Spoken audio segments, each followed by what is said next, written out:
Welcome back to comfy sleeping. Get comfortable now. Let your body sink into the bed. Let your eyes close, even if you keep listening for a while yet. Tonight, we're going to spend a few hours together, drifting through the long history of one city.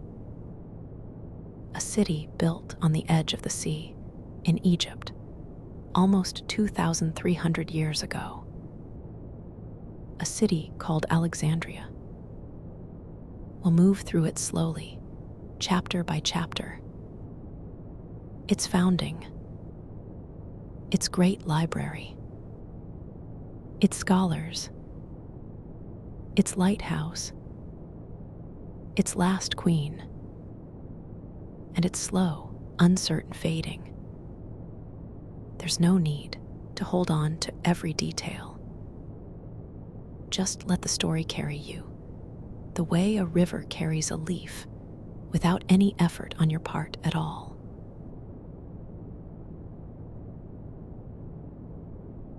Chapter 1: The Founding of a City. Long ago, a young man named Alexander led his army out of Greece and across the known world, conquering as he went, though history remembers him more for the size of his ambition than for any single victory.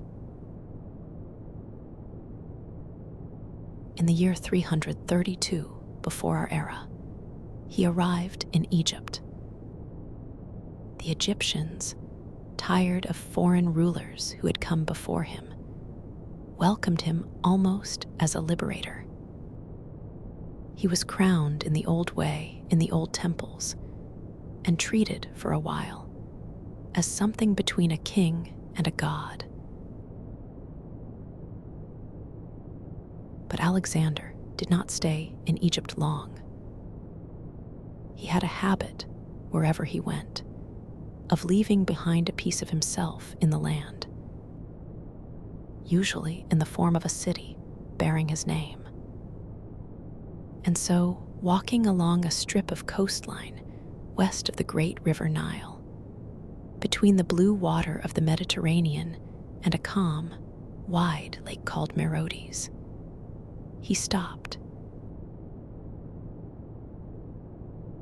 The story goes that he paced out the boundaries of a new city himself, using barley grain scattered along the ground to mark where the walls and streets would run, because there was no chalk on hand that day. Birds came down and ate the grain before the plan could be drawn properly, and his advisors took it as a bad omen. Alexander, unbothered, said it meant only that the city would one day feed multitudes. He gave the task of designing it to an architect named Dinocrates. Wide, straight streets, crossing each other at clean right angles. A harbor sheltered by a long island just offshore, named Pharos. Room for a city that did not yet exist to grow into, whatever it might become. And then Alexander moved on, east further into Asia, chasing the next horizon and the next. He never returned to see his city built. He died young, still far from home in Babylon, only a handful of years later.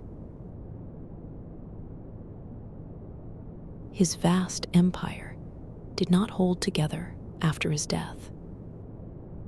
His generals, men who had fought beside him for years, divided it among themselves like an inheritance no one had planned for. One of them, a steady, careful man named Ptolemy, claimed Egypt as his share. Ptolemy did something unusual with Alexander's body. rather than let it be buried in Greece or in Babylon where he died. He arranged for the funeral procession to be diverted and brought Alexander instead to the city that bore his name. Still young, still half-built, it was, in its way, a founding gift. A king laid to rest at the heart of his own new city, watching over it in death, the way he never could in life. Under Ptolemy's care, Alexandria began to rise properly. Stone by stone, street by street, ships arrived from Greece, from Phoenicia, from every part of the Mediterranean, bringing merchants, builders, and settlers. Egyptian families from along the Nile came too, along with communities of Jewish settlers who would, over time, become one of the largest Jewish populations anywhere outside of Jerusalem itself. Within a generation or two, Alexandria was no longer a plan sketched in barley grain. It was a real city. Wide harbors filled with ships, markets thick with the smell of spice and salt water, temples to Egyptian gods standing near temples to Greek ones, sometimes only streets apart. A place where more languages were spoken in a single afternoon than most people would hear in a lifetime elsewhere. Rest here a moment, if you like. Picture the harbor at evening. The sound of water against the hulls of docked ships. Voices calling in half a dozen tongues, softening now as the light fades. You don't need to understand the words. Only the calm, layered hum of a city settling into its own evening.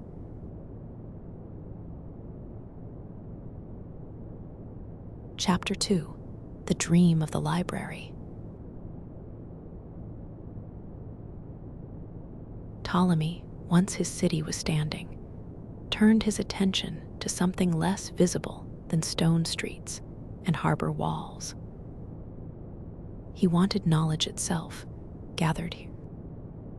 Every scroll that existed, if such a thing were possible. Every poem, every record of the stars, every account of distant lands and their peoples. It was, by any measure, an enormous ambition. But Ptolemy, and later his son, and his son's son after him, pursued it patiently across decades. They built long halls attached to the royal quarter of the city. Cool stone, high ceilings, shelves reaching higher than a person standing could touch. And slowly, carefully, they began to fill them. Scholars were sent out to buy scrolls wherever they could be found. In Athens, they are said to have borrowed the official copies of the great tragic plays, the originals used in the city's own festivals, promising a large deposit as security. And then, once the copies were made, simply kept the originals, forfeiting the deposit without hesitation.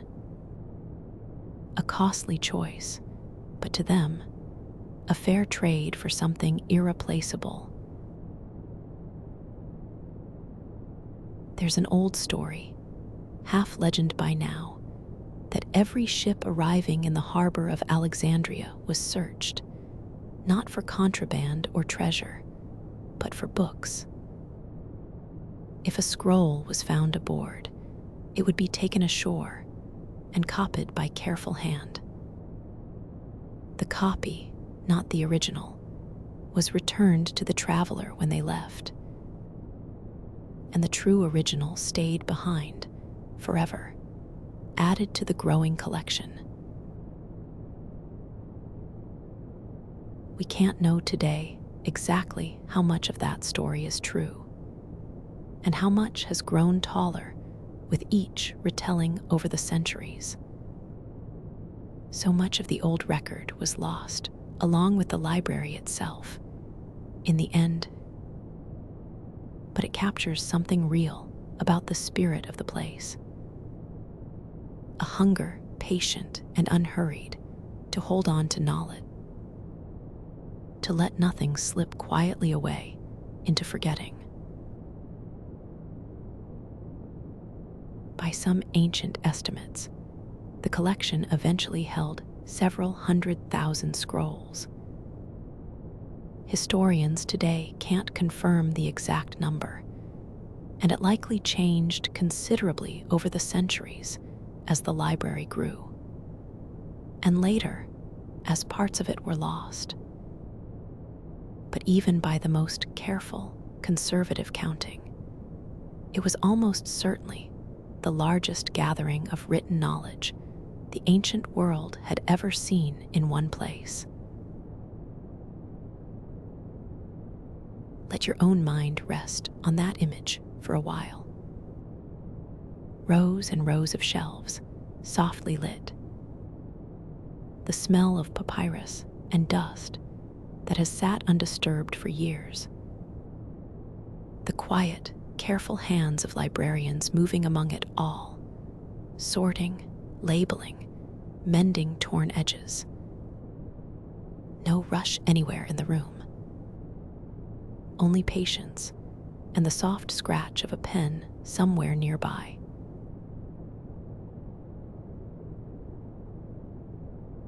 Chapter 3: The Golden Age of Scholars.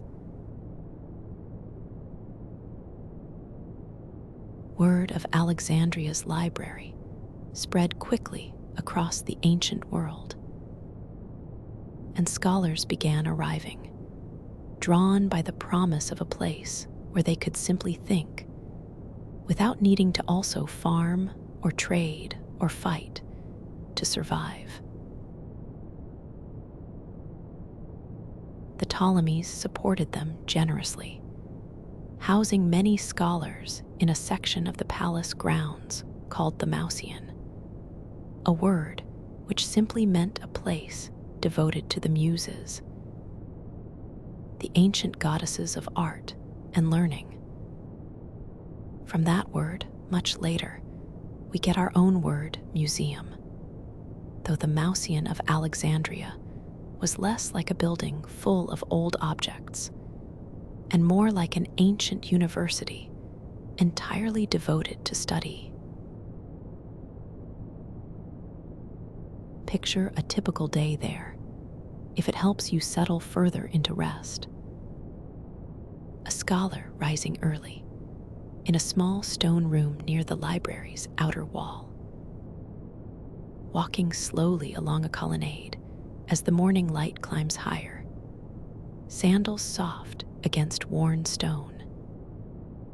A shared meal, perhaps, with other scholars, conversation unhurried, moving between mathematics, medicine, poetry, astronomy. Whatever a person's mind happened to be drawn toward that season.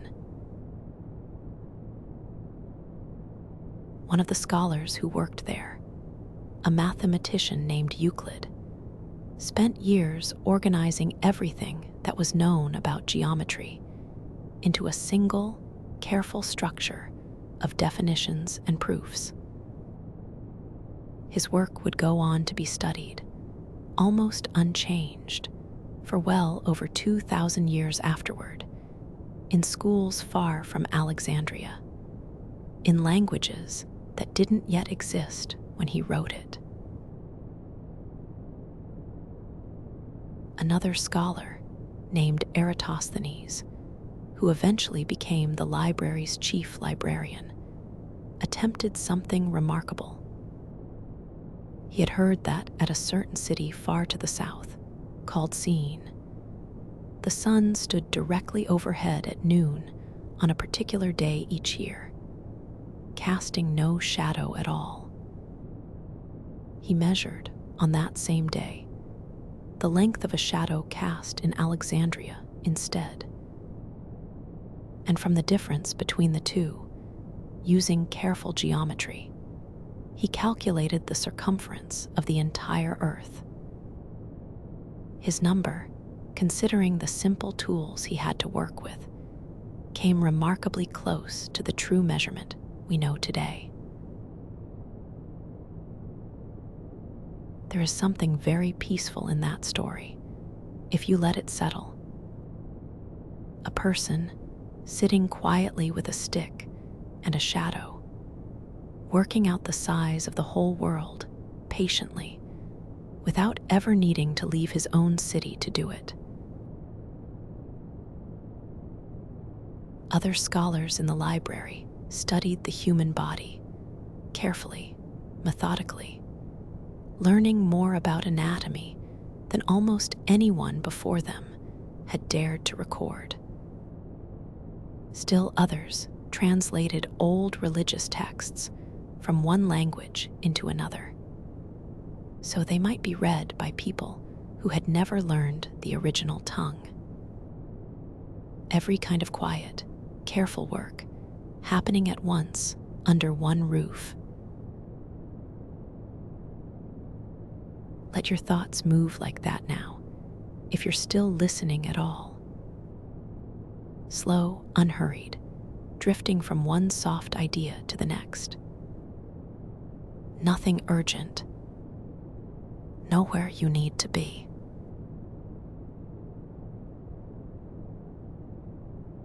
Chapter 4: The Great Lighthouse of Pharos.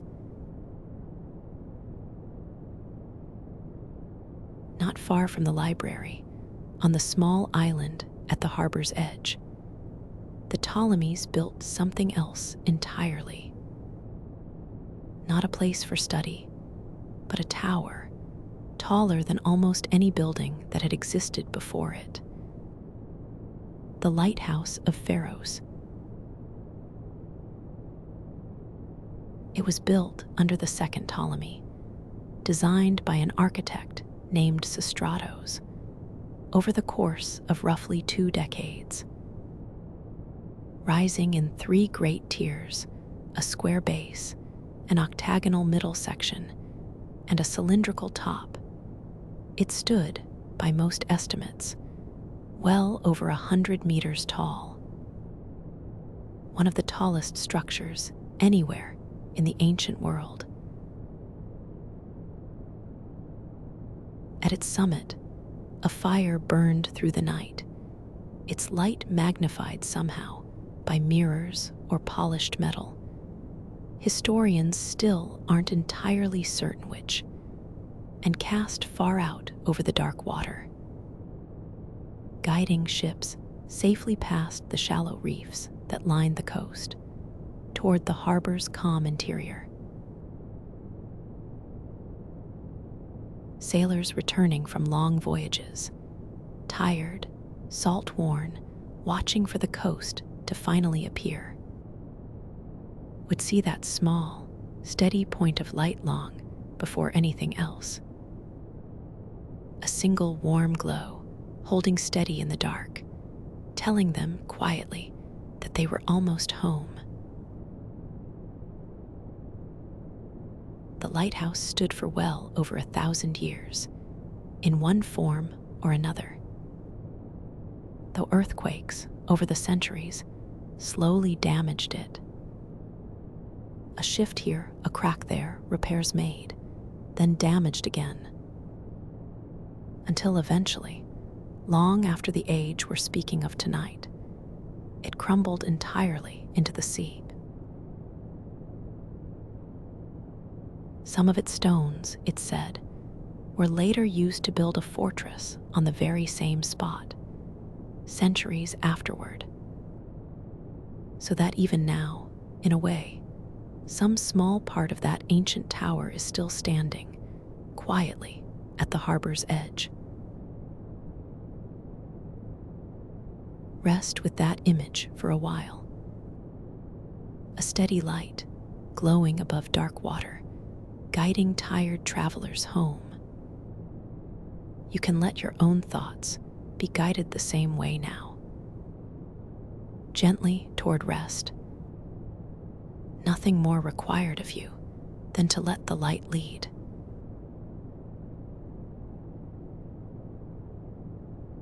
Chapter 5, Cleopatra's Alexandria.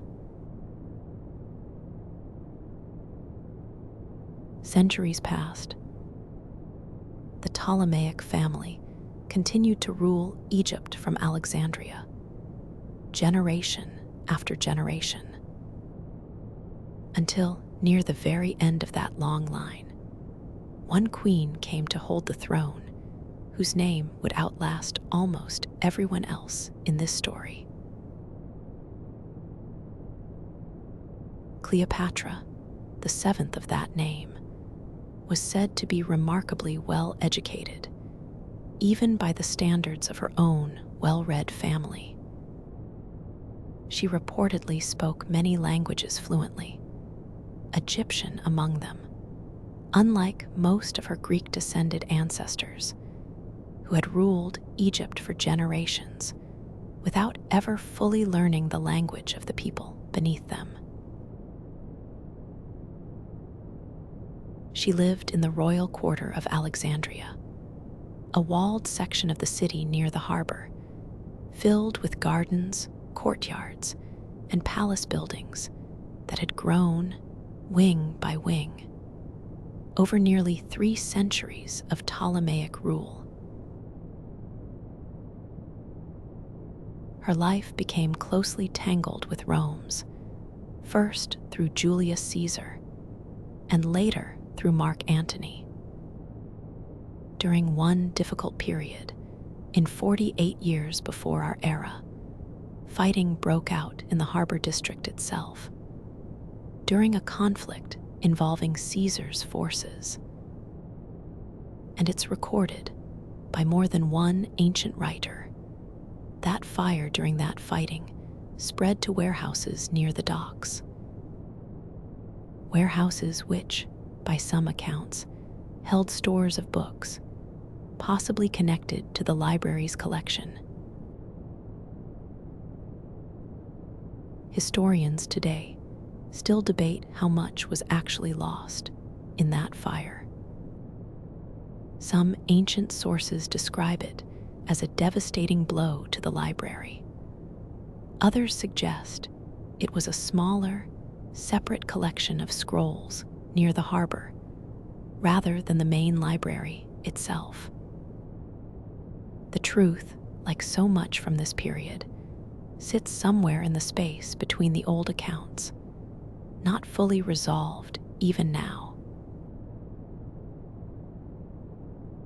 Cleopatra's reign, and with it the old line of the Ptolemies, ended not long after, when Egypt was drawn fully into Rome's growing empire. Alexandria remained a great city still, one of the largest and richest in the entire Roman world, but it was no longer an independent kingdom, ruling itself.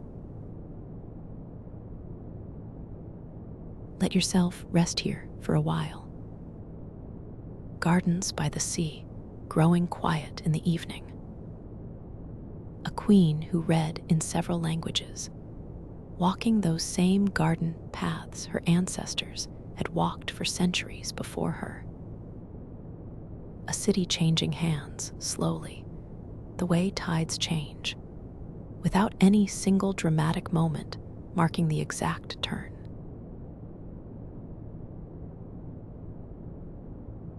Chapter 6, The Rivalry with Pergamon. As Alexandria's library grew and its fame spread, it wasn't the only city trying to build something like it. Far to the north, in a smaller kingdom called Pergamon, a rival collection was also taking shape, encouraged by kings who wanted their own city to be known as a place of learning. The rivalry, historians tell us, grew serious enough that Egypt eventually restricted the export of papyrus. The writing material Alexandria itself, produced from reeds that grew thick along the Nile. Papyrus, at the time, was the material every library in the ancient world depended on. And by slowing its flow northward, Egypt may have hoped to slow Pergamon's growing collection along with it. Whether that was truly the intention or simply a side effect of other policies, we can't say for certain now, this far removed from the decision itself. But the effect, real or not, is remembered fondly in old accounts. Because Pergamon's scholars, faced with a shortage of papyrus, are said to have turned instead to a different material. Carefully prepared animal skin, scraped thin and smoothed until it could hold ink just as well. That material came to be called parchment. And if you listen closely to the word, you can still hear the name Pergamon hiding inside it. A small, quiet echo of an old rivalry, carried forward in ordinary language, long after the two libraries themselves were gone. Parchment turned out to have its own advantages. More durable than papyrus, less likely to crack or crumble with age, able to be written on both sides. In time, it would become the material of choice for many of the most important books copied anywhere in the ancient and medieval world. There's something gently reassuring in that, if you let it settle. How even a small, half-forgotten rivalry between two ancient cities, competing quietly over scrolls and shelves, could end up shaping how books were made for more than 1,000 years afterward. Nothing wasted. Every small effort, even a defensive one, leaving some quiet trace behind. Let your own thoughts rest now, unhurried, the way old parchment rests in a drawer, waiting patiently, in no rush to be read again tonight.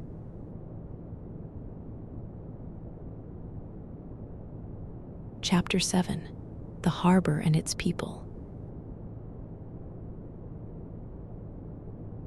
Step outside the quiet halls of the library for a while now, and picture instead the harbor itself, just a short walk away. A very different kind of place, full of noise and color and constant, restless motion. Ships arrived daily from every direction. Broad grain vessels from further along the Egyptian coast, their hulls sitting low and heavy in the water.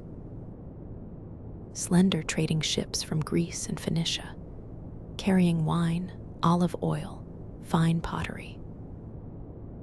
Vessels from further east still, bringing spices whose names had traveled almost as far as the goods themselves. The docks were loud with the calls of sailors securing ropes, the creak of wood settling against stone, merchants calling out prices, haggling calmly, switching between 2 or 3 languages within a single sentence, depending on who they were speaking to that moment. Alexandria itself produced goods the rest of the ancient world wanted badly. Papyrus, of course, rolled and bundled for export. Fine glassware, blown and shaped by craftsmen whose skill was known far beyond Egypt's borders. A rich purple dye, prized and expensive, used to color the robes of the wealthy and powerful across the Mediterranean. Walk in your mind through the marketplace just beyond the harbor. Baskets of dates and figs, jars of oil lined in careful rows. The sharp, warm smell of spices mixing with salt air, and the everyday smell of a working harbor. Somewhere nearby, a glass blurs fire, its heat rippling faintly in the air. The people moving through these streets were as varied as the goods they carried. Greek settlers and their descendants, several generations removed now from the homeland many had never actually seen. Egyptian families, whose roots in this land stretched back far longer than the city itself. Jewish merchants and craftsmen, forming one of the largest communities of their kind anywhere outside of Judea.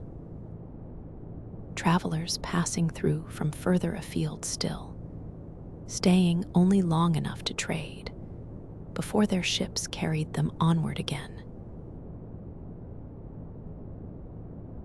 In the evenings, as the heat of the day eased, the harbor slowed with it.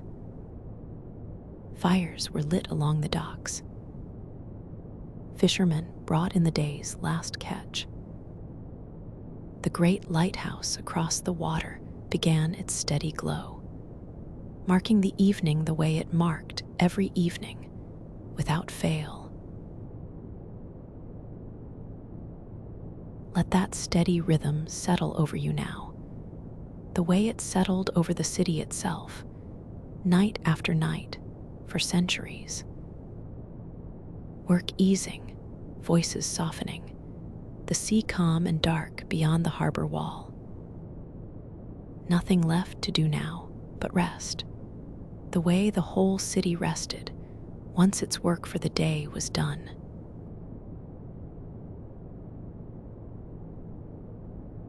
Chapter 8: The Community by the Lake. Along the shore of Lake Merodes, on the quieter side of the city, away from the noise of the harbor, there lived one of Alexandria's largest and most established communities. Jewish families who had settled here not long after the city itself was founded, drawn by the same opportunities that drew so many others. Over time, this community grew large enough and settled enough that many of its members no longer spoke Hebrew as their first language. Greek, the common language of Alexandria's streets and markets, had gradually become their language too, spoken at home, taught to their children, used in daily life without a second thought. This created a quiet, practical problem. The sacred texts of their tradition existed only in Hebrew, and fewer people, generation by generation, could read them easily in that original tongue. And so, according to an old account passed down from that time, a project was undertaken with the support of the Ptolemaic court itself to translate those texts into Greek. The story tells of 72 scholars sent from Jerusalem, 6 chosen from each of the 12 tribes, arriving in Alexandria to take on the work. They are said to have been housed on the island of Pharos, the same small island where the great lighthouse stood, each working separately, in their own quiet space. And here the old story takes a gentle, almost magical turn. It claims that although each scholar worked entirely alone, without conferring with the others, when their translations were finally compared, they matched, word for word, as though guided by the same steady hand.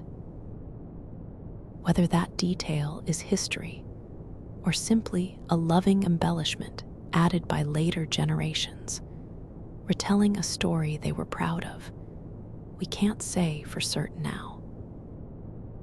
But it speaks to how deeply this work was valued by the community that produced it. The finished translation came to be called the Septuagint, a word simply meaning 70, in honor of those scholars. It would go on to become one of the most widely read and influential translations in all of history, carrying those old texts forward into a language spoken across the entire Mediterranean world, read by far more people, in far more places, than could ever have read the Hebrew original alone. Picture it now, if it helps you settle further. 72 quiet rooms, 72 careful scholars, each bent over their own scroll in patient concentration, day after day, on a small island where the sea breeze drifted in through open windows, and a great fire burned steadily in the tower just above them, guiding ships home each night, while, just below, an entirely different kind of guidance was being carefully, patiently written. Let your own thoughts rest now, quiet and separate, the way each of those scholars once sat quiet and separate. No need to reach any particular conclusion tonight, only to rest patiently until sleep arrives on its own.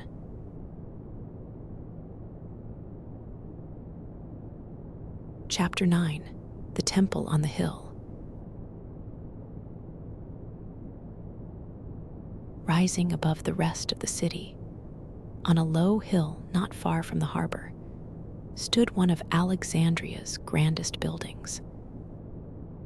Not the library this time, and not the palace, but a great temple built to honor a god who, in a way, belonged entirely to Alexandria itself, and to no other city before it. His name was Serapis, a god carefully, deliberately created, blending an old Egyptian god of the afterlife and abundance with familiar Greek gods. A little of Zeus in him, a little of the Greek god of healing, a little of the old Egyptian Osiris, all gathered into a single figure that both Greek settlers and Egyptian families could recognize and honor together. It was, in its way, exactly like the library itself. Not a single tradition, but many traditions gathered patiently under one roof, blended until they formed something new, something that belonged to Alexandria alone. The temple built for him, called the Serapeum, was vast. Wide marble steps climbing the hillside, tall columns catching the morning light long before it reached the streets below. A great hall inside, cool and dim, heavy with the smell of incense that had settled into the very stone over generations. Picture the priests moving slowly through that hall in the early morning, before the heat of the day arrived. bare feet against smooth, worn stone, the soft rustle of linen robes, the quiet clink of a small bronze vessel as oil was poured, unhurried, into a waiting lamp. Statues stood along the walls, some Greek in style, some unmistakably Egyptian, side by side without contradiction. A stone falcon here, a stone Zeus-like figure only a few paces away. Worshippers moving between them without needing to choose one tradition over the other, murmuring quiet prayers in whichever language came most naturally to them that morning. Later, long after the years we've been speaking of tonight, the temple grounds would also come to hold a smaller collection of scrolls, a kind of daughter library, a quieter echo of the great one nearer the harbor. More scrolls, more shelves, more quiet rooms where a scholar could sit, undisturbed, for as long as they needed.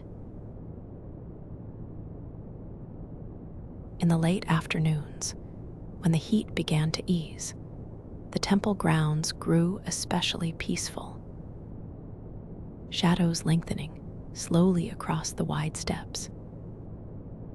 The murmur of the city below softening, the way it always did as evening approached.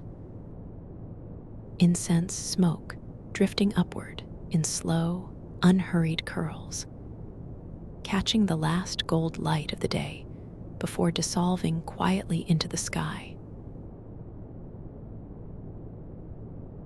Let that same slow drift carry your own thoughts now.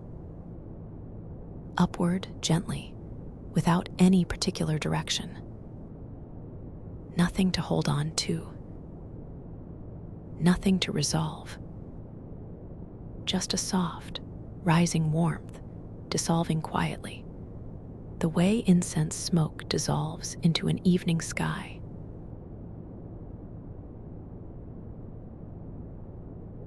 Chapter 10. The Spice Roads from the Red Sea. Not all of Alexandria's wealth arrived by way of the Mediterranean.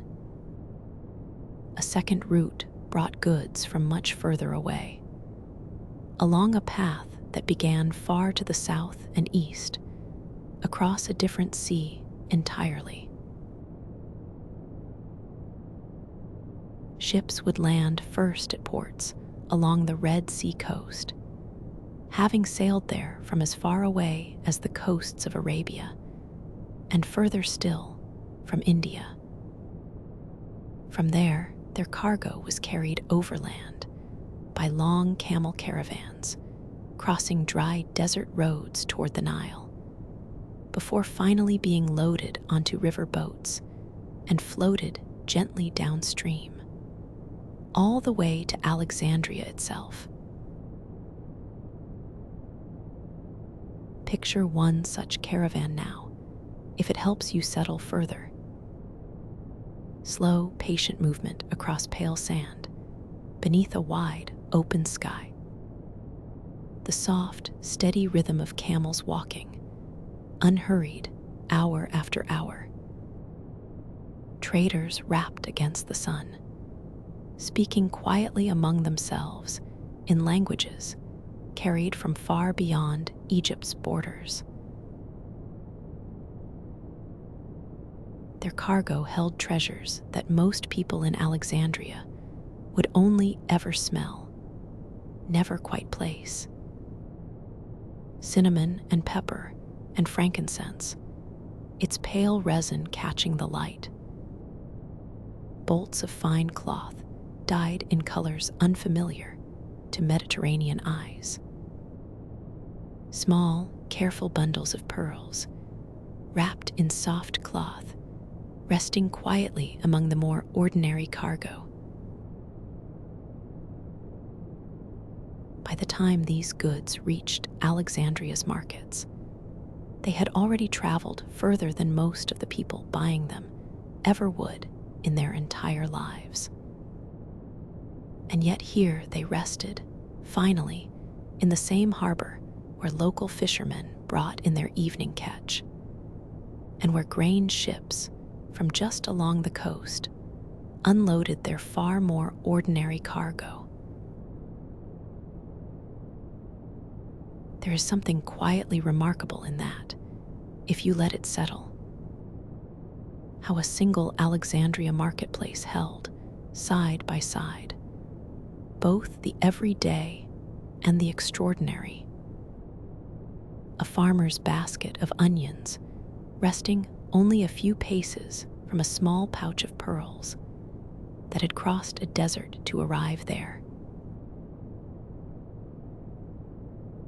Imagine the scent of that market now, layered and complex. Salt air from the harbor, mixing slowly with warm spice, and drifting wood smoke, and the ordinary smell of a city simply going about its day. Nothing rushed.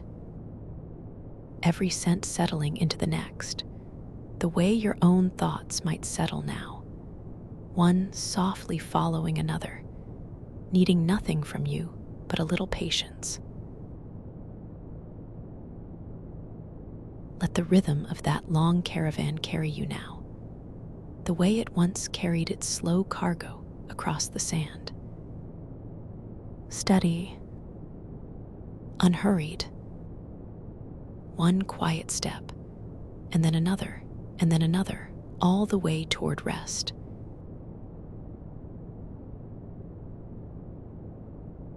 Chapter 11, An Evening Among the Colonnades. Let's slow down even further now, if that's possible, and simply sit for a while, together, in one quiet corner of the city, as an ordinary evening settles gently over Alexandria. Picture a long colonnade near the library gardens. Rows of pale stone columns, still faintly warm from the day's sun, standing in patient, even lines. The soft, dry rustle of palm leaves somewhere just out of sight, stirred by the first cool breath of evening air coming in off the sea. A few scholars linger here, unhurried, their day's work already finished. One sits quietly on a low stone bench, a scroll resting, still unopened, on his knee, in no rush at all to return to it tonight. Another walks slowly along the colonnade, hands clasped loosely behind his back, simply enjoying the cooling air, thinking of nothing in particular. Somewhere nearby, a fountain moves softly, water trickling in a slow, steady rhythm against old stone. The sound rises and falls gently, never hurried, never insistent, simply present, the way a calm breath rises and falls. The sky above begins its own slow change now, gold softening first into rose, then gradually into a deep, settled blue. One by one, faint stars begin to appear, so gradually that it's hard to say exactly when the first one arrived. Across the water, the lighthouse fire has already been lit, its steady glow beginning to strengthen as the surrounding dusk deepens around it. A librarian passes quietly along the far end of the colonnade, carrying a single scroll back to its shelf, unhurried, her sandals soft against the stone. She pauses for a moment near a column, simply to watch the darkening sky, before continuing on her way in no particular rush to finish. Everything here moves at exactly the same slow, patient pace. The fountain's water, the darkening sky, the scholar's quiet footsteps, the librarian's unhurried walk. Nothing straining forward, nothing reaching ahead of itself. Only this one long, calm evening, settling gently over the whole city at once. Let yourself settle the same way now. Nothing to reach for, nothing to finish tonight. Only this same slow, calm evening, the fountain's soft water, the darkening sky, the lighthouse's steady glow, all of it settling quietly around you, the way it settled over Alexandria, evening after evening, for centuries. Just rest here for a while. Just breathe. There is nowhere else at all you need to be tonight.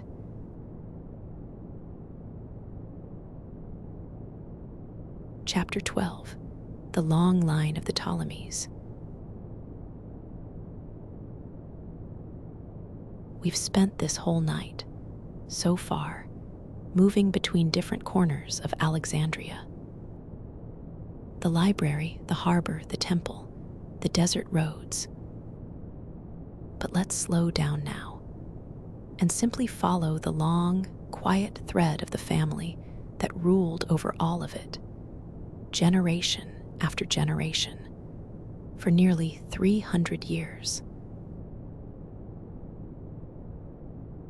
After the first Ptolemy, the one who brought Alexander's body home and began the library, came his son, the second Ptolemy. He inherited not just a throne, but his father's same patient curiosity about the wider world. Under his rule, the library continued to grow, scroll by scroll. But he had other curiosities too. He gathered, alongside his books, a collection of animals from distant lands. Elephants brought carefully by ship and by land from far to the south. Rare birds kept in wide, quiet gardens near the palace. Even if the old accounts are to be believed, a python kept calmly in its own enclosure. A strange and wondrous sight for a city so used to the ordinary cats and dogs of everyday life. Picture those palace gardens now, if it helps you rest.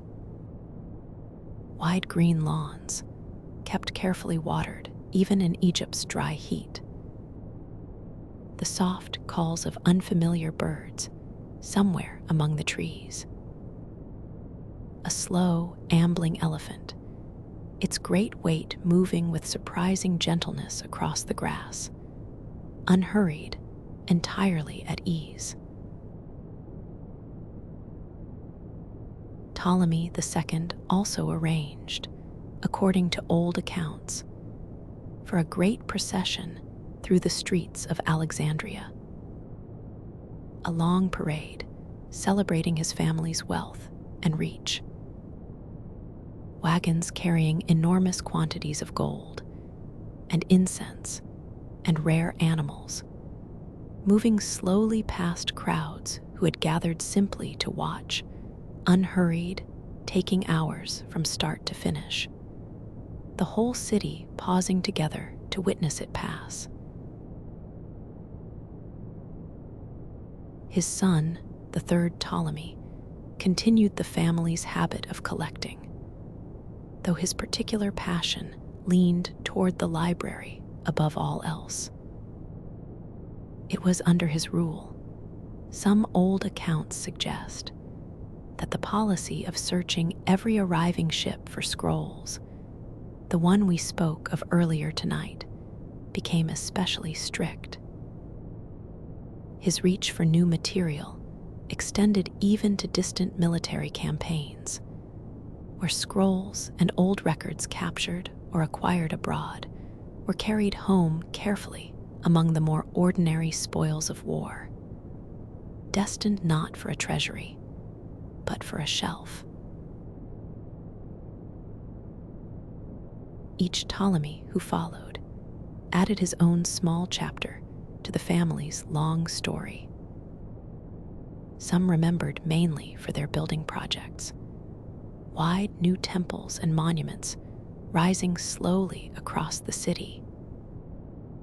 Others remembered for quieter things, a fondness for a particular poet, a habit of walking the library halls personally, unannounced, simply to see what the scholars were working on that week. There were difficult chapters too, of course, as in any family that ruled so long. Rivalries between brothers, disputes over succession, moments where the throne passed less peacefully than in others. But even through those harder years, the city itself and its library tended to continue much as before, largely undisturbed by the quieter turbulence within the palace walls. One yearly celebration tied the whole family and the whole city together more than any other. The festival marking the rising of the Nile's floodwaters each summer, the very waters that made all of Egypt's abundance possible in the first place.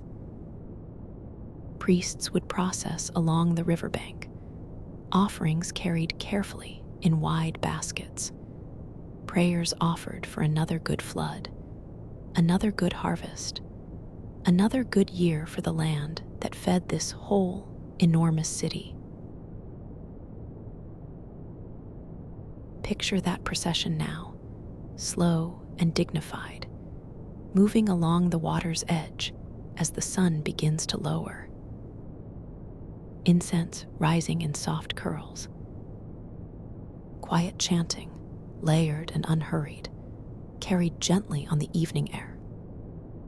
The river itself, wide and calm, reflecting the last warm light of the day, indifferent to kings and dynasties, simply continuing on, the way it always had and always would.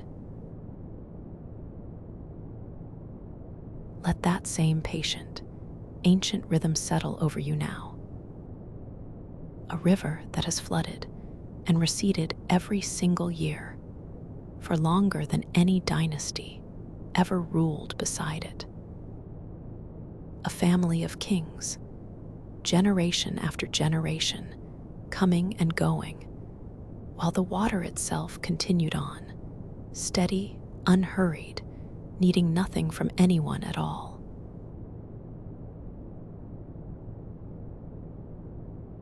Chapter 13, Dreams of the River. Let's follow that same river a little further now, away from the palace, away from the processions, out into the wide, quiet countryside that fed the whole city we've been resting in tonight. Egypt without the Nile would have been only desert. But with it, mile after mile of dark, rich soil stretched along both banks, farmed patiently by families who had worked this same land for more generations than anyone could easily count. Each year, in a rhythm as old as the land itself, the river rose. Slowly, steadily, spreading a thin layer of dark silt across the fields as it went. And when it receded again, weeks later, it left behind exactly what the soil needed to grow another season's harvest, without any need for the farmers to add much else at all. Picture a farmer now, standing quietly at the edge of his field as the flood waters begin, finally to recede. Watching the dark, wet earth slowly reappear. No urgency in his posture at all. Only the calm patience of someone who has watched this same slow process unfold every year of his life, and every year of his father's life before him. Along the riverbank, tall reeds grew thick and green, swaying gently whenever the wind moved across the water. And it was from these very reeds, patiently harvested and prepared, that Alexandria's papyrus was made. The same material that filled the library's endless shelves, that carried Euclid's careful geometry and Eratosthenes' measurements of the earth, and every other scroll we've spoken of tonight.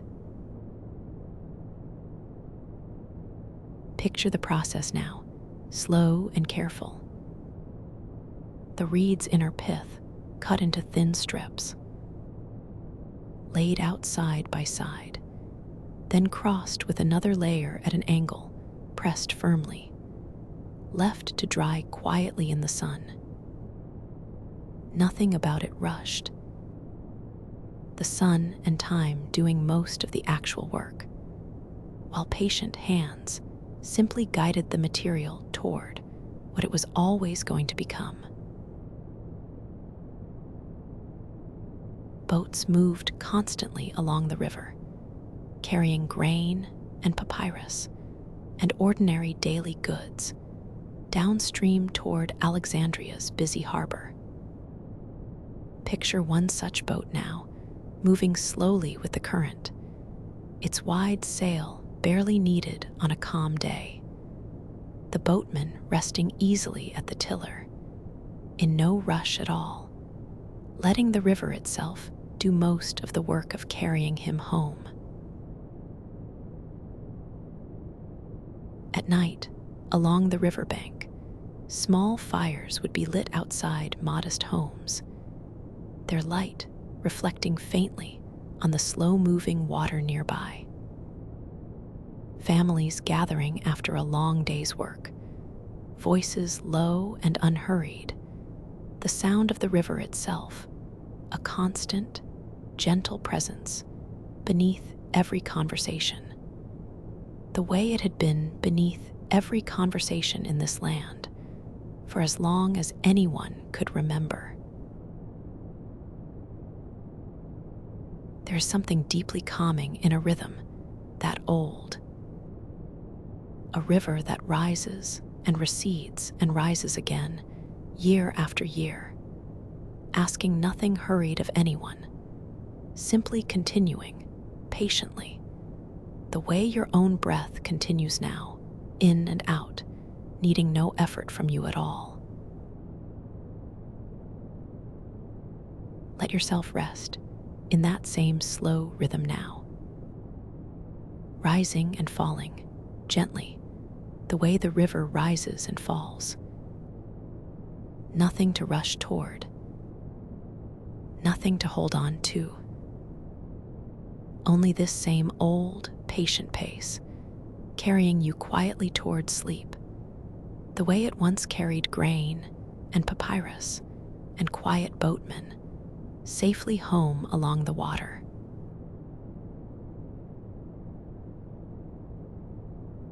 Chapter 14: The Games and Festivals. Alexandria was not only a city of quiet study, it was also a city that loved a good festival and found frequent reasons to hold one. Grand processions moved through the streets on important occasions, the kind we touched on earlier tonight. But there were smaller, more frequent celebrations too, tied to particular gods, particular harvests, particular anniversaries in the long history of the ruling family. Theaters in the city hosted performances of the old Greek plays, tragedies and comedies both, performed much as they had been performed for centuries in Athens itself. Picture an evening performance now, torches lit along the theater's stone seating, the murmur of the crowd settling slowly into quiet as the first actor steps forward, his voice carrying, calm and clear, across the gathered rows. There were athletic contests, too, held in wide open grounds near the edge of the city.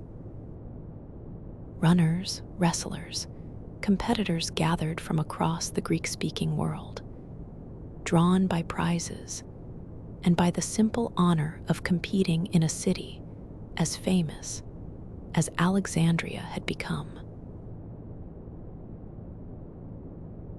Picture the crowd gathered to watch, unhurried in the day's warm sun, murmuring quietly to one another between events. A runner crouched at the starting line, still for one long moment before the contest begins.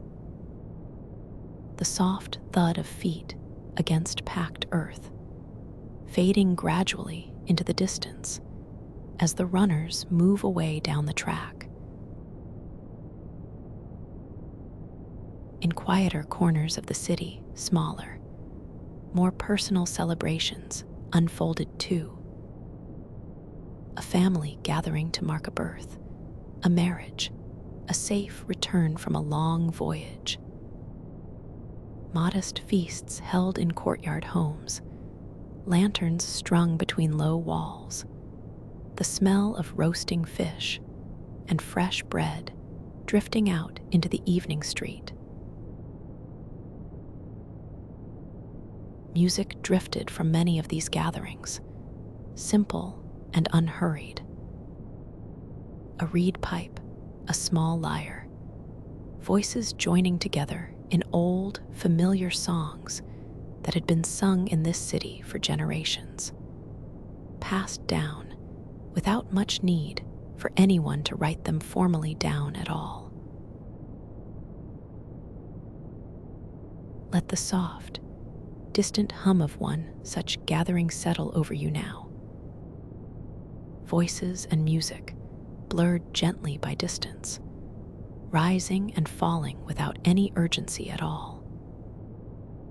Nothing you need to listen closely to, only a warm, familiar background hum, the kind that eases a person gently towards sleep rather than keeping them alert.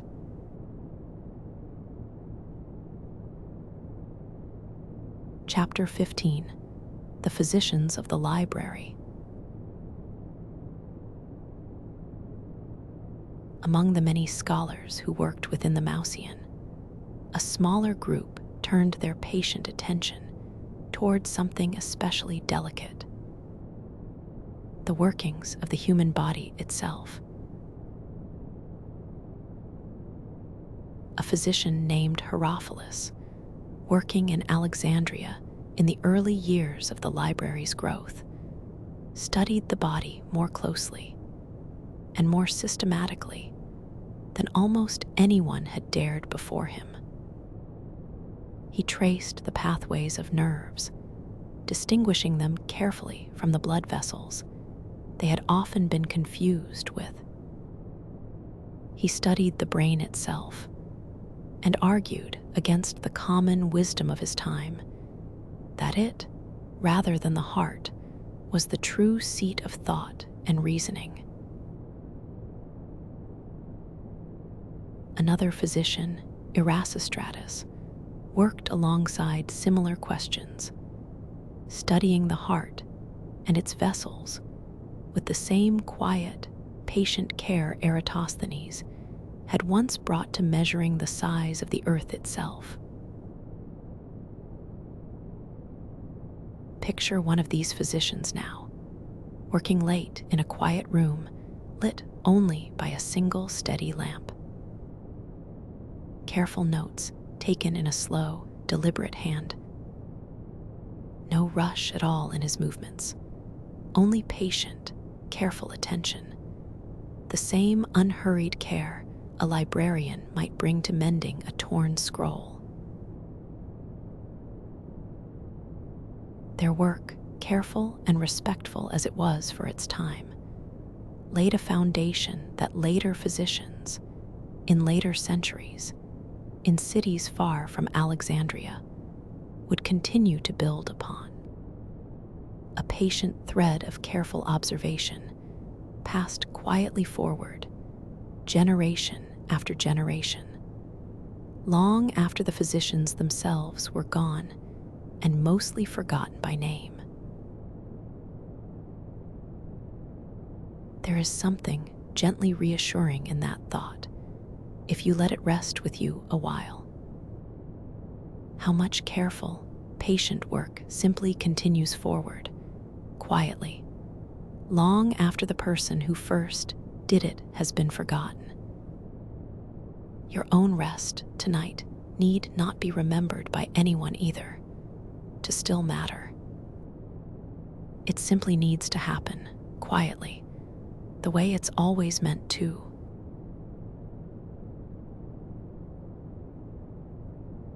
Chapter 16. Winter reigns over the city. Egypt is not a country known for rain. But Alexandria, sitting right at the edge of the Mediterranean, received more of it than most of the rest of the country, especially during the cooler winter months. Picture one such winter evening now, a rare, gentle rain drifting in softly from the sea. The sound of it against the library's stone roof, soft and steady. A quiet backdrop to the scholars still working by lamplight within. Streets that were dusty and pale through the long summer months turned dark and glossy under the rain, reflecting the warm light spilling from windows and doorways along their length. Shopkeepers pulled awnings closed for the night, unhurried, used to this gentle seasonal shift. Inside the library, the rain outside made the warm lamplight feel even more settled, even more still. A scholar pausing over a half-finished thought, listening for a moment to the soft patter against the roof above, before returning, unhurried, to the scroll in front of him. Along the harbor, ships rode gently at anchor, their hulls rocking in a slow, easy rhythm. Sailors gathered below deck, waiting out the rain in no particular hurry, trading quiet stories by lamplight, while the water outside kept its own steady, patient rhythm against the wood. Even the great lighthouse's fire seemed softer on nights like this, its light blurred gently by the falling rain. A warm, hazy glow rather than a sharp, clear point, still guiding the few ships still moving through the harbor, just more gently than usual. Let that same soft, steady rain settle over you now. A quiet, unhurried sound, present but never demanding your attention. Just a gentle backdrop, the kind that has helped tired people rest for as long as rain itself has fallen in Alexandria and everywhere else besides.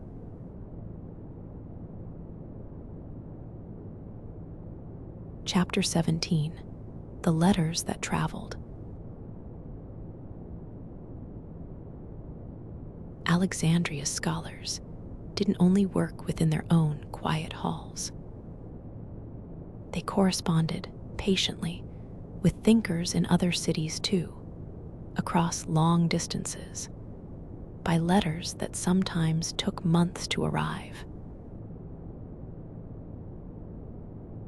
Picture a letter now, carefully written, rolled and sealed, carried first by a servant down to the harbor, then loaded among other cargo onto a ship bound for Greece or Syria or further still.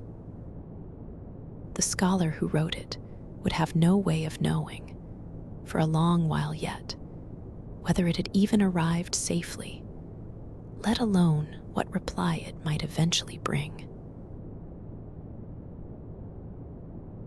And yet these letters carried real ideas across that distance, patiently, slowly, the way a river carries silt downstream. A mathematical proof, described carefully in careful handwriting. A question about the movement of the stars, posed to a fellow scholar in a distant city, with no expectation of a quick answer. Picture the reply arriving, months later, on another ship altogether. The same careful unrolling, the same quiet reading by lamplight. A slow conversation stretched out across a whole season, sometimes across a whole year, patient in a way that would feel almost unimaginable now. There was no urgency in any of it, no expectation of an immediate answer, no sense that a delayed reply meant anything at all beyond the simple, practical slowness of ships and distance. Just patient minds, reaching toward one another across long distances, content to wait as long as waiting required. Let your own thoughts move that slowly now, if they're still moving at all. Unhurried, patient, in no rush to arrive anywhere at all tonight.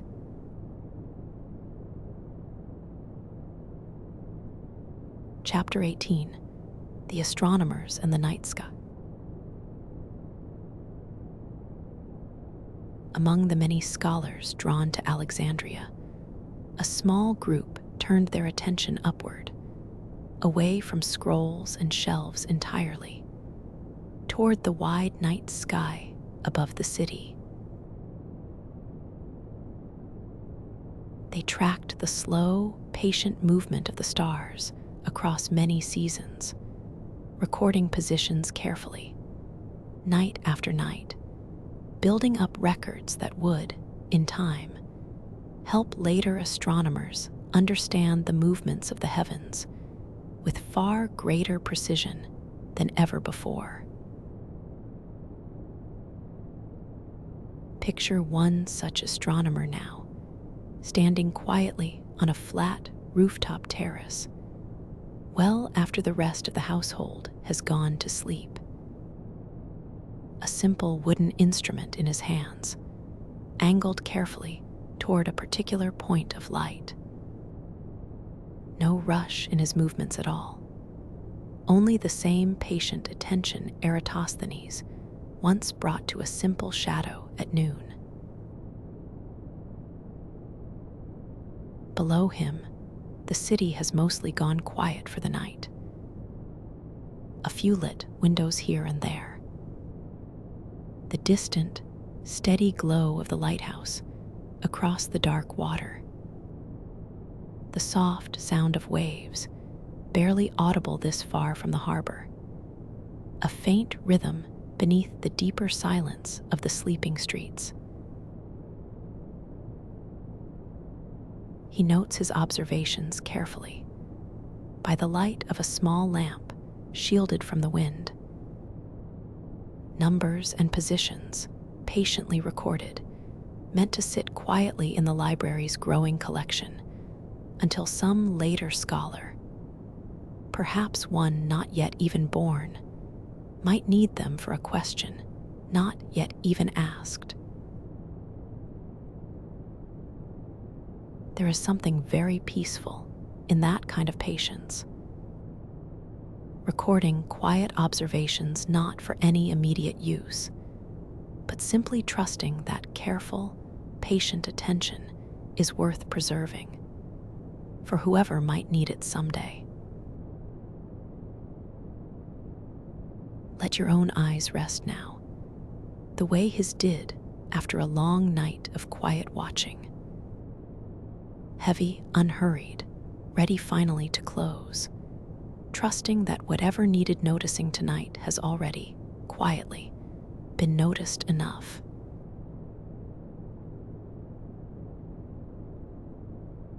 Chapter 19, The Old Fisherman's Route.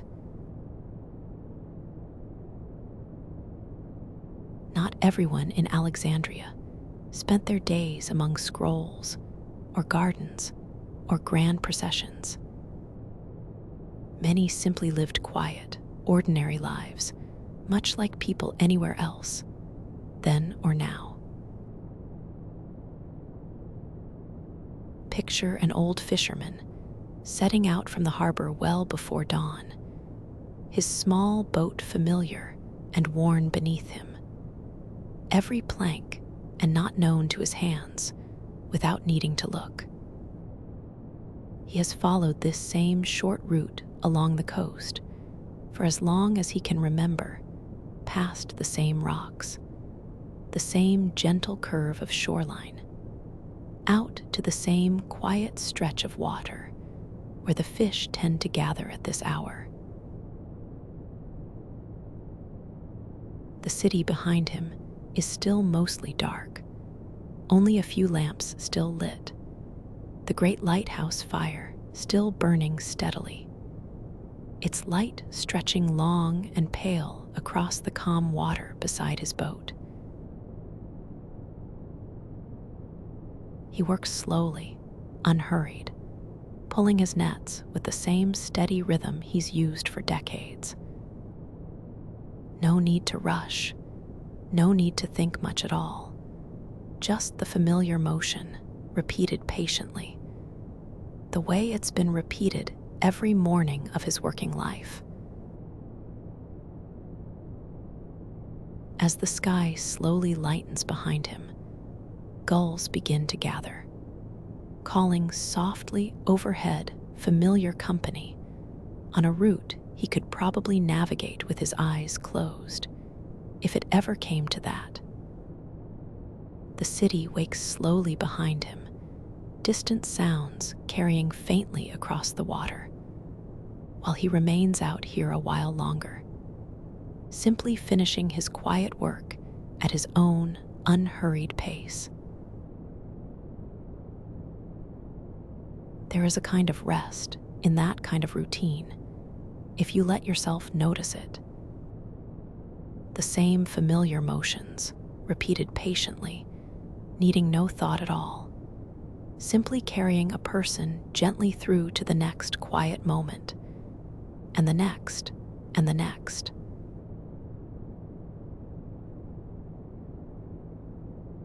Chapter 20, The Queen's Garden. Let's return once more to the palace grounds, to a quiet garden tucked behind high walls, away from the noise of the harbor and the busy streets beyond. Generations of the ruling family walked these same paths, one after another, the garden itself slowly changing with each passing rain. New trees planted, old ones grown taller, fountains added, then later restored, then added to again. Picture the garden in late afternoon, sunlight falling in soft, dappled patches through the leaves of trees brought originally from far-off lands, now grown tall and settled, as though they'd always belonged here. fountain moves quietly at the garden's center, its water catching the light in slow, shifting patterns. Cleopatra herself, in her own time, is said to have walked these same paths often, sometimes alone, sometimes in quiet conversation with a scholar or advisor, the garden offering a rare, private stillness away from the constant demands of ruling a kingdom. Picture her pausing beside the fountain now, unhurried, simply watching the water for a while. Her thoughts drifting the way anyone's thoughts might drift in a quiet garden at the end of a long day. No urgency in the moment at all, only a brief, private pause before whatever came next. Birds nested comfortably among the garden's trees, their soft calls blending easily with the quiet trickle of water nearby. The air here always seemed a little cooler than the streets beyond the walls, a little calmer, as though the garden itself had agreed, long ago, to hold on to a slower pace than the rest of the busy city surrounding it. Let yourself rest in that same cooler, calmer air now. The fountain's soft water, the dappled afternoon light, a quiet garden holding its own slower pace against the busier world, just beyond its walls. Nothing required of you here except to simply sit, unhurried, for as long as you need.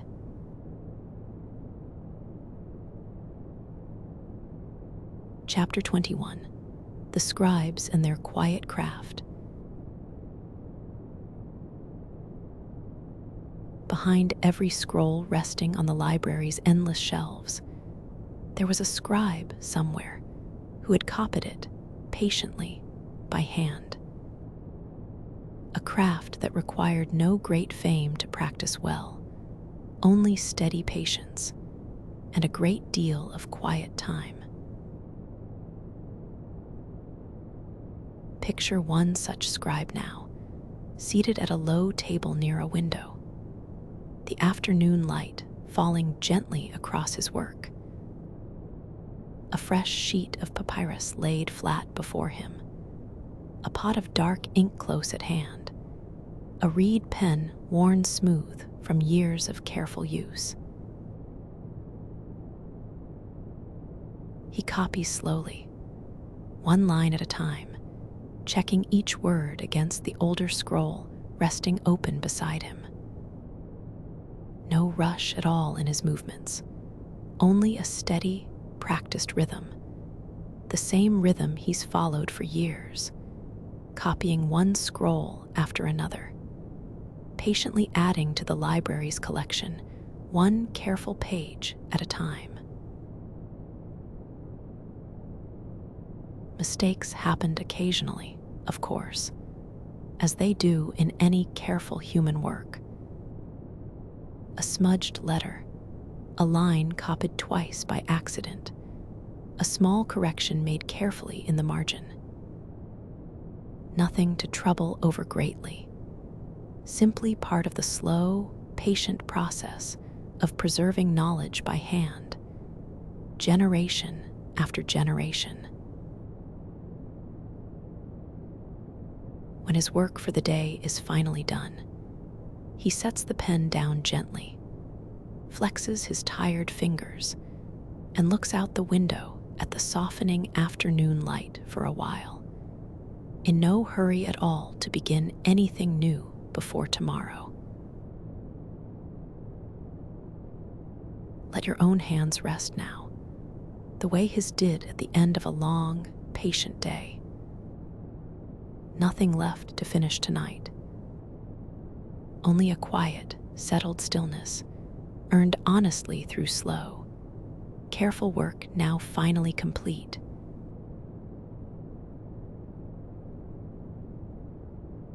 Chapter 22. The Last Ferry Home. As evening settles over the city once more, picture a small ferry crossing the calm waters of the harbor, carrying a handful of tired workers home after a long day. Among them, a librarian's assistant, a young dock worker, a merchant's clerk, all sitting quietly together, swaying gently with the boat's slow rhythm. None of them in much of a hurry to speak. The city's lights begin to appear along the shore ahead, small and warm against the deepening blue of early evening. The lighthouse fire, larger and steadier than the rest, marking the harbors, edge the way it always does, faithfully, night after night. No one on the ferry says very much. The day's work is done, and there's a comfortable, easy silence among them, the kind shared only by people who have made this same short crossing together many times before, and no longer need words to fill it. The ferry glides on, unhurried, toward the gently lit shore. And one by one, as it reaches the dock, each passenger steps off quietly, heading home along familiar streets toward a simple meal, and then, before long, toward sleep. Let yourself step off gently now too, the way they do, toward your own quiet rest, along your own familiar path, needing nothing more from tonight than this same easy, unhurried arrival.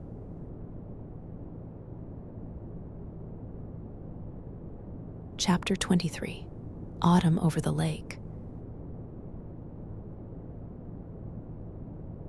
As the seasons shift, quietly, the way they always do, picture Lake Merodes in early autumn, its waters especially still, reflecting a sky just beginning to soften toward the cooler months ahead. Fishing boats rest along its shore, some pulled up for the evening, others still drifting slowly near the reeds, patient fishermen waiting quietly for the day's last catch. Birds gather along the water's edge in greater numbers now, resting here on long journeys south, their soft calls carrying gently across the still water in the fading light. The reeds along the shore, the same reeds that once became papyrus scrolls, sway gently in a light evening breeze, a soft, steady rustle that has likely sounded almost exactly the same here for thousands of years, long before Alexandria existed, and long after, too. Smoke rises softly from a few small fires along the shore, where families have gathered for a simple evening meal, their quiet voices blending gently with the rustle of reeds and the occasional soft call of a settling bird. Let that same soft, seasonal stillness settle over you now. A quiet lake, gently rustling reeds, birds resting after a long journey, smoke rising unhurried into a cooling evening sky. Nothing left to do now, except rest here a while, exactly like they do.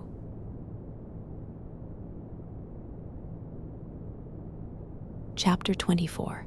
The Merchant's Ledger.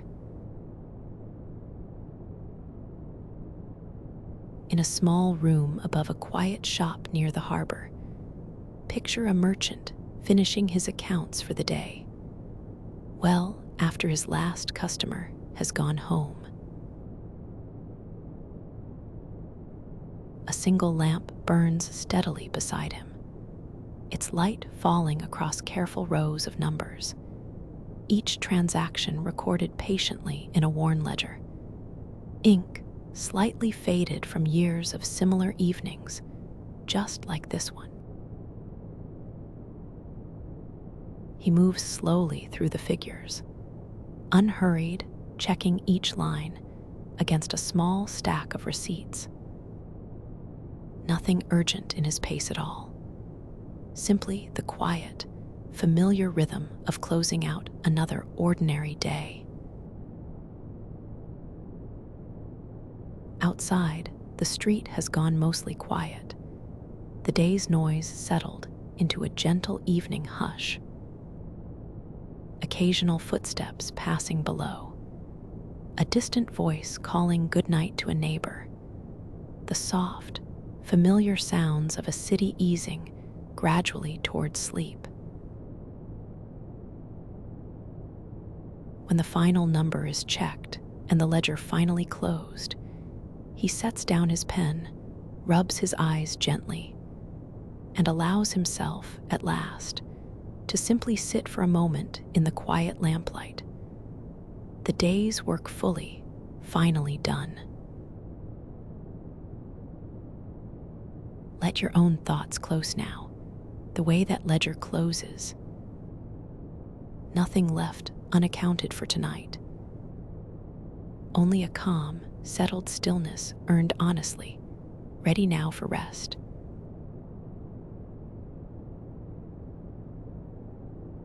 Chapter 25. The Watchman on the Wall. Along a quiet stretch of the city's outer wall, picture a night watchman making his slow, familiar rounds, lantern in hand, footsteps steady and unhurried against old stone. He has walked this same short stretch most nights for years now, past the same worn steps, the same quiet corner where a stray cat often waits for scraps, the same gap in the wall where he can see, briefly, the dark line of the sea beyond the rooftops. The city behind him sleeps quietly, window by window going dark as the evening deepens. Only the lighthouse across the water remains as bright as ever, steady and unwavering, keeping its own patient watch alongside his. He pauses, as he often does, at the same familiar spot along the wall, simply looking out at the dark water for a while, in no hurry at all to continue his rounds. Nothing troubling the quiet at all tonight, only the soft, distant sound of waves and his own slow, even breathing. Satisfied, he continues on, unhurried, footsteps fading slowly into the quiet night. One more calm, uneventful round completed, exactly like all the ones before it. Let your own watch end now too, gently the way his does. Nothing left to guard against tonight. Only rest, waiting patiently, exactly where you left it.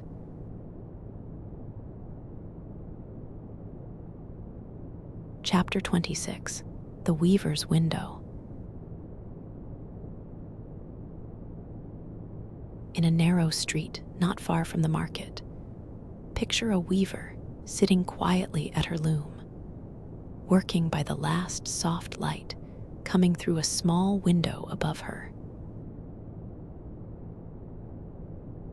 Her hands move slowly, patiently, the same familiar motion repeated thousands of times over many years, thread passing gently over thread, a length of pale linen growing, inch by careful inch, beneath her steady fingers.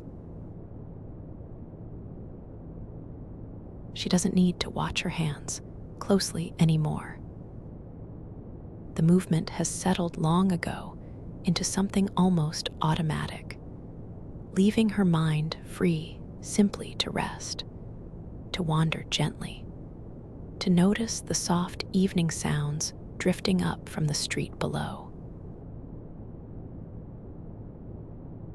A neighbor's quiet conversation, footsteps passing unhurried along the cobbles, somewhere further off the faint, familiar hum of the harbor, still busy even this late in the day.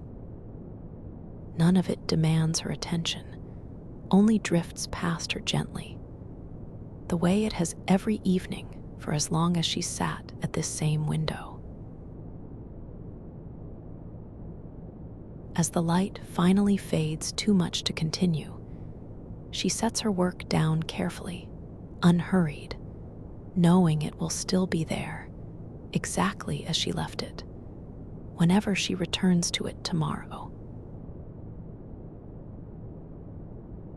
Let your own hands rest now too, the way hers do. Nothing left to finish tonight. Only a soft, familiar stillness, patient and unhurried, waiting quietly for you to simply let go.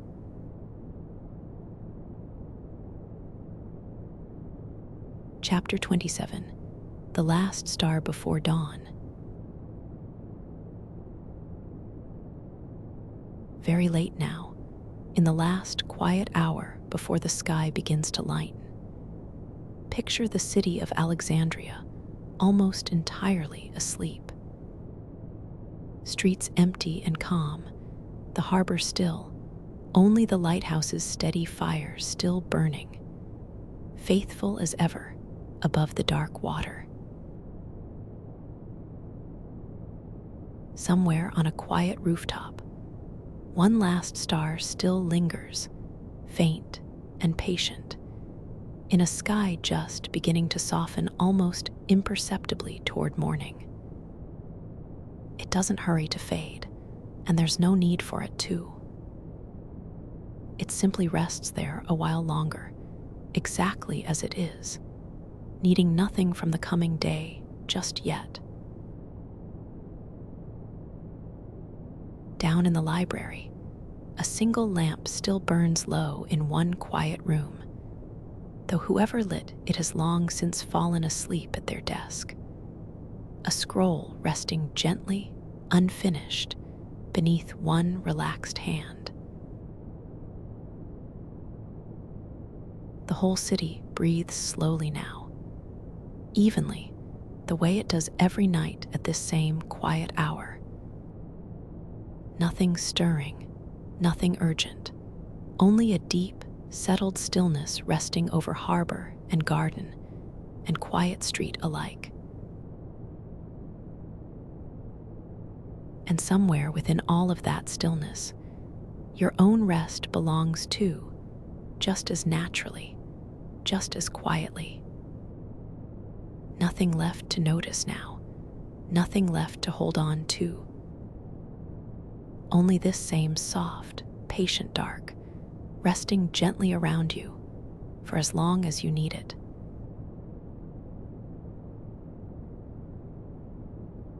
Chapter 28, The Gatekeeper's Quiet Hour. Near one of the smaller gates leading into the palace grounds, picture an old gatekeeper settling into his usual seat for the night. A simple wooden stool worn smooth from years of exactly this same quiet duty. He knows this gate and this hour better than almost anyone. The particular way the torchlight flickers against the stone archway.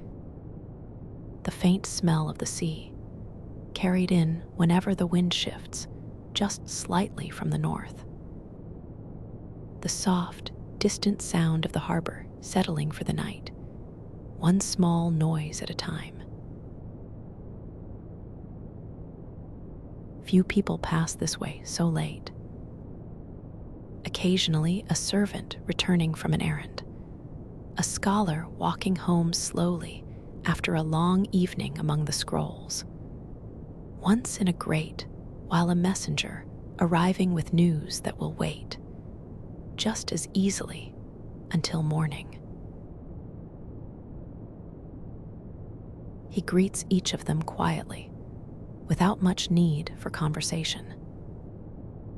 A simple nod, a few unhurried words, and then silence again, comfortable and familiar, settling back over the gate and the empty street beyond it. In the long, quiet stretches between, he simply sits, unhurried, listening to the soft sounds of the sleeping city around him. A shutter creaking gently somewhere nearby. The faint, steady rhythm of waves, barely audible this far from the water, yet somehow always present, even here. He thinks, sometimes, of ordinary things, in no particular order. A meal he'll share with his family once his watch ends. A small repair needed on his own modest roof. Nothing urgent, nothing troubling, just the soft, wandering thoughts of a tired mind easing gradually toward its own rest. Overhead, the same patient stars that scholars once measured so carefully continue their own slow, unhurried movement across the sky, entirely unbothered by the small, quiet dramas of the city below them. They have moved this same way every night for longer than Alexandria has existed, and will continue long after, indifferent, patient, utterly untroubled. As his watch nears its end, the gatekeeper allows his eyes to rest for a moment, just briefly, trusting the quiet hour to hold steady without him needing to watch quite so closely. Nothing has troubled this gate in longer than he can easily remember, and nothing, tonight, seems likely to start now. Let your own watch ease now too, gently the way his does. Nothing left that requires your close attention. Only this same soft, settled quiet, patient and unhurried, holding steady around you for as long as you need it to. Somewhere faintly, the lighthouse fire still glows above calm water. Somewhere, a river still moves slowly through dark fields. Somewhere, an old ledger sits closed. A loom sits still. A scroll rests unfinished beneath a sleeping scholar's hand. And somewhere, quietly, gently, your own rest continues too, needing nothing further from you at all.